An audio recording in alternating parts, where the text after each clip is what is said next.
I want to start with a number that took me a long time to accept. In almost every garden in this country, more plants are damaged in August by people trying to help than by every pest, disease, and drought combined. Not neglect. Help. Somebody standing in their own border on a warm afternoon with a sharp pair of shears and genuinely good intentions, making a cut that will not show up as a problem for another 9 months. That is what makes this month so quietly dangerous. Nothing you do wrong in August looks wrong in August. The plant does not wilt. It does not brown off. It does not drop a leaf in protest. It just carries on looking perfectly healthy right through autumn, through winter, and then next May it simply does not flower, and by then nobody connects the two events. So before the 5 plants, let me explain what is actually happening out there right now, because once you understand this, every rule in this video stops being something to memorize and becomes obvious. Late summer is when a lot of plants are doing 2 jobs at once. The first is finishing. Flowering is over, seed is forming, the display is winding down. The second is the one nobody sees. Underneath that, the plant is building next year. Some are setting flower buds on stems standing in your garden right now. Buds so small, you would have to cut one open to find them. Others are pumping sugars out of their leaves down into storage roots, filling a tank they will spend all next spring emptying. Both processes are invisible. Both are happening on the exact parts of the plant your shears are drawn to, and neither gives you any feedback when you interrupt them. That is the whole problem in one sentence. In August, the most important thing your plant is doing is the thing you cannot see. So here are 5 plants that need you this month, and what most of them are asking for is not effort. It is judgment. One of the 5 is different from the rest, and I will come back to that at the end.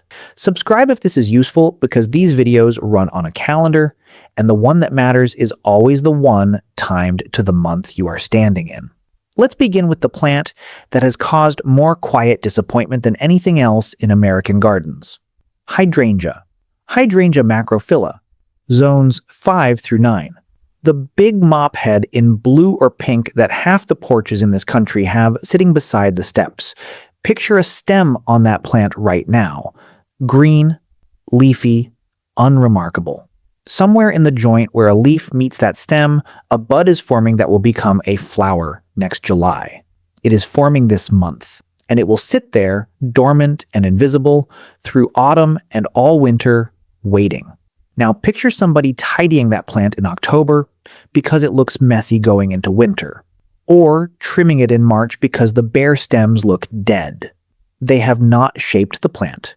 They have removed next summer, and they will spend the following July looking at a large, healthy green shrub with no flowers, wondering what they did wrong. Nothing about that plant will ever tell them.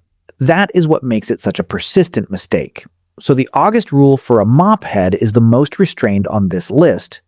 Deadhead and stop. Take the faded flower head. Follow the stem down to the first strong pair of buds at a leaf joint. Cut just above them. Inches, not feet. Oak leaf hydrangea. Identical rule. Buds are already set. Panicle and smooth hydrangeas are the exception because they flower on wood grown next spring rather than wood standing now. Those you can cut back properly, but even then late winter, not August. And one thing that is not pruning, but matters more than any cut you make here. Water it. Big leaves, shallow roots, and the process it is running right now is bud formation. A hydrangea that goes through a dry August sets fewer buds, and no amount of correct pruning gets those back. Deep soak at the base, early morning, twice a week through any hot spell. I would like to know in the comments how many of you have been cutting hydrangea back in autumn without ever being told what those stems were carrying. I read every reply. Peony. Peony lactiflora. Zones 3 through 8. Peony is the clearest example of that invisible second job. Look at one right now and you see a big, glossy green mound. Flowers finished weeks ago. It contributes nothing ornamental for the rest of the season and starts looking tired around the edges, which is exactly why so many people cut it down in August. But every one of those leaves is manufacturing sugar and sending it underground into thick, fleshy storage roots. That is a physical transfer happening every sunny day between now and the moment the foliage yellows naturally. The size of next May's display is being decided by how much of that transfer the plant gets to finish. So cutting a green peony down for a tidy border is one of the few gardening actions where you can watch yourself spend next year's flowers on this year's neatness. That said, it needs 3 things from you this month. Remove seed pods, if any formed, because seed production competes for the same resources. Follow the stem to a healthy set of leaves, and cut just above. Second, look closely for disease, because peony hides it well. Botrytis and leaf blight arrive in August as brown blotches, dark patches, occasionally a whole stem collapsing at the base with no warning.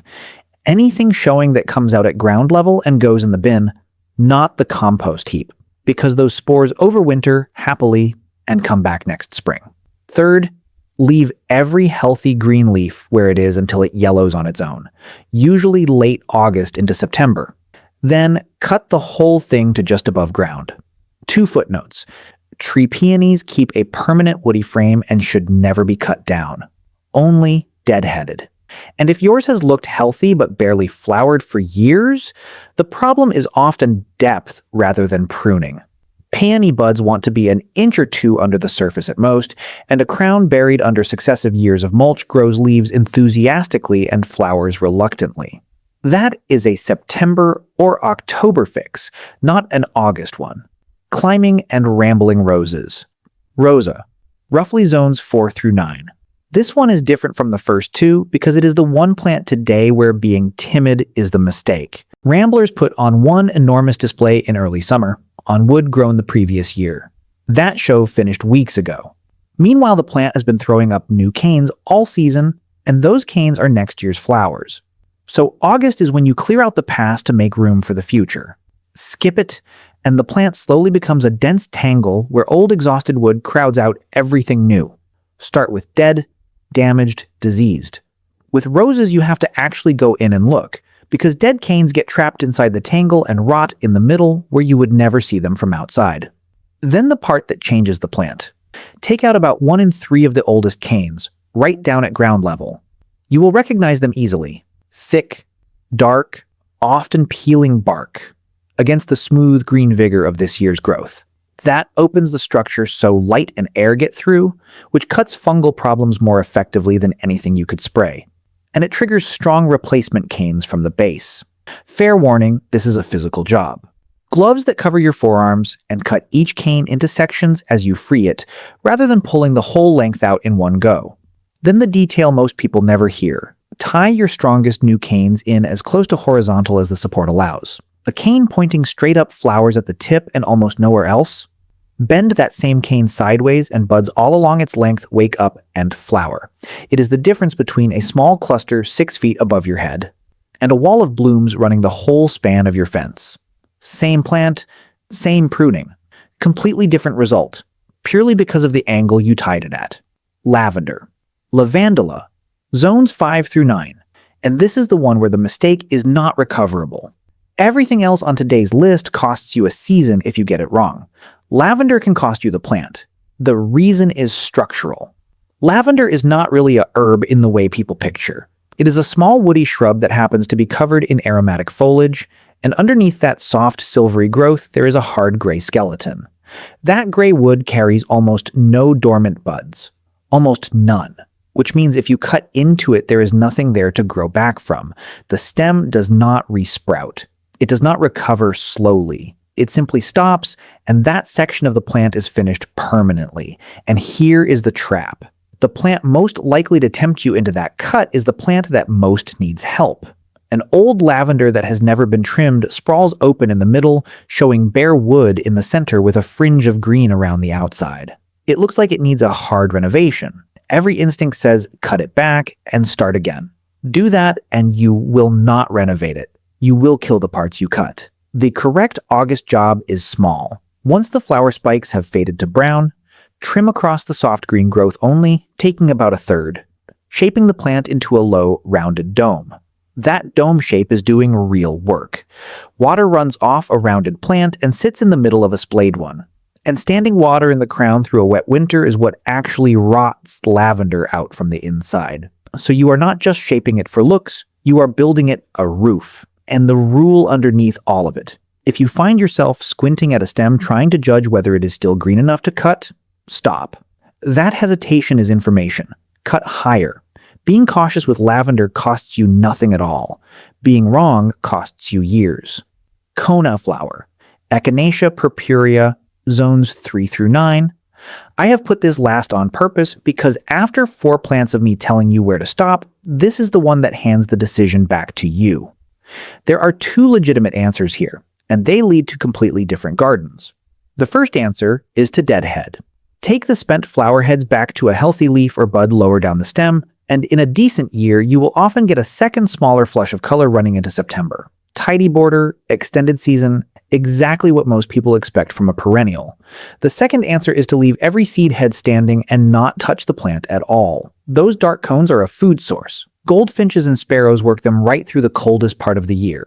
And watching a goldfinch hanging sideways off a coneflower stem in December is one of the genuine pleasures of a winter garden. They also hold their shape when everything around them has collapsed. A row of coneflower seed heads rimmed in frost on a gray January morning is doing more for that border than bare soil ever would.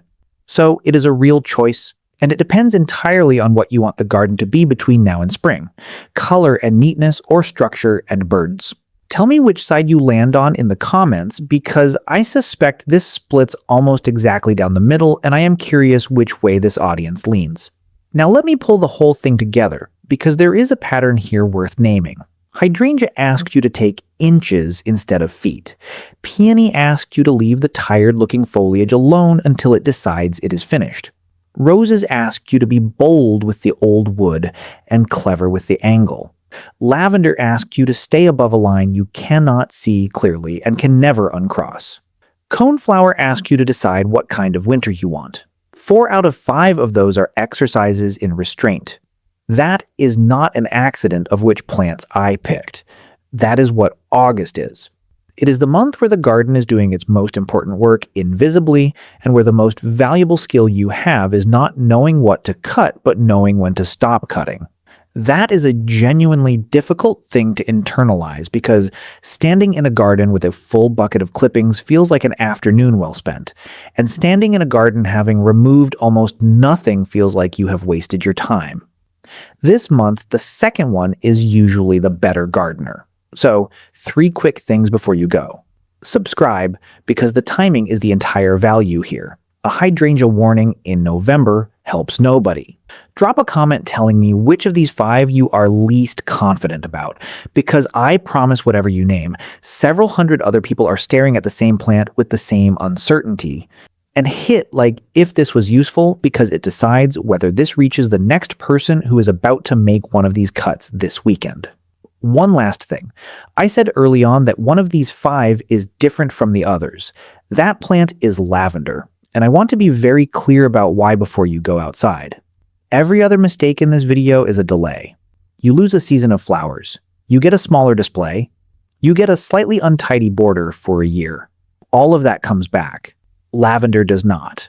Cross into that gray wood once, on one stem, and that part of the plant is gone for good. Not weakened, gone. There is no season of recovery.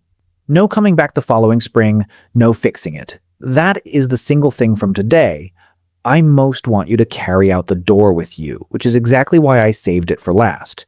So go and look at whichever of these 5 is nearest your back door. Take 20 minutes. Take less off than you think you should. Next May will tell you whether you got it right, and I think it will.